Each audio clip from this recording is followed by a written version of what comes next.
বিষয়ক এবং ক্রীড়ামন্ত্রী টিঙ্কু রায়ের পৌরোহিত্যে পশ্চিম জেলা পরিষদের সাধারণ সভা অনুষ্ঠিত হলো আগরতলার সোনারতরী সরকারি অতিথিশালায়।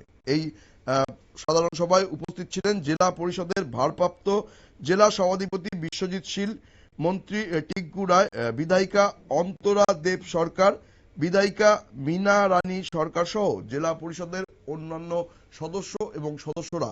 এই সভায় উপস্থিত হয়ে কি বললেন মন্ত্রী টিঙ্কু রায়, আমরা শুনে নেব তার বক্তব্য। এই বৈঠক প্রতি বছরই হয়ে থাকে। এই বৈঠকের মূল উদ্দেশ্য হচ্ছে যে সমস্ত সিদ্ধান্ত গ্রহণ করা হয় সেগুলো ইমপ্লিমেন্ট কতটুকু হলো এবং আগামী পরিকল্পনা গ্রহণ করা আমাদের যে সমস্ত কাজ থাকে।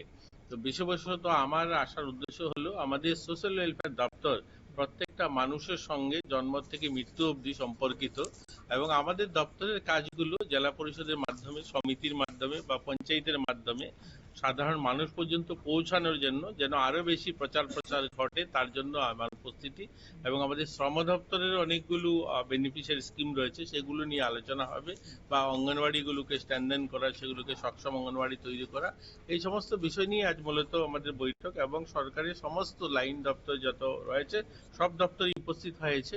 তো আগামী দিন যেন আরো ভালো পরিষেবা দেওয়া যেতে পারে মানুষকে, তার জন্যই আজকের এই বৈঠক। এরকম বিষয় নয়, এটা আসলে আমার জবাব দেওয়ার কথাও নয়, আপনি জিজ্ঞাসা করেছেন তারপরেও আমি একটু বলছি। এরকম কোথায় এরকম নেই। দেখুন, যে সিদ্ধান্তটা হয়েছে শুধুমাত্র একটা যে আমাদের মেডিকেল কলেজ যেটা রয়েছে রেফারেল হসপিটাল সেটাকে নেওয়া হয়েছে। আমাকে যদি ব্যক্তিগতভাবে বলুন, এই যে আমি মন্ত্রী নয়, আমি একজন সাধারণ নাগরিক হিসাবে আমার বাড়ি কৈলাসহরে। আমার এখানে যখন কোনো পেশেন্ট আমরা কৈলাসহর হসপিটালে নিয়ে যাই তখন ওপিডি থেকে তাকে ওপিডি ডাক্তাররা দেখে কখন রেফার করে বলুন। আপনার বাড়ি যদি ধর্মনগর, কৈলাসহর, ধলাই হয়ে থাকে, একবার নিজের বিবেককে কখন রেফার হবে? তাকে 2টা-2:30টার সময় রেফার করবে। 2টা-2:30টার সময় যে লোকটা রেফার কৈলাসহর বা ধর্মনগর থেকে হয় সে আগরতলা কখন এসে পৌঁছায়? রেফারেল হসপিটালে আসতে তার 5টা-6টা বাজে, তখন ডাক্তারবাবুরা থাকেন না। এর জন্য এটা করা হয়েছে, যদি প্রাইভেট প্র্যাকটিস না থাকে ডবল শিফট যদি ওপিডিটা করা যায়, যদি 2 শিফটেও কাজ করার ব্যবস্থা করা হয়। আমরা শুনে এলাম মন্ত্রী টিঙ্কু রায়ের বক্তব্য। তিনি জানান যে সাধারণ মানুষের কাছে সরকারি পরিষেবা পৌঁছে দেওয়ার জন্যই কিন্তু তিনি এই সভায় উপস্থিত হয়েছিলেন এবং এই বিস্তারিত বিভিন্ন প্রকল্প নিয়ে, যেগুলো উন্নয়নমূলক প্রকল্প আছে সেগুলো নিয়ে আলোচনা হয়েছে।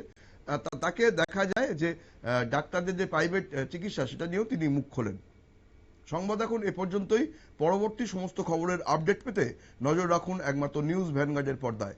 নমস্কার।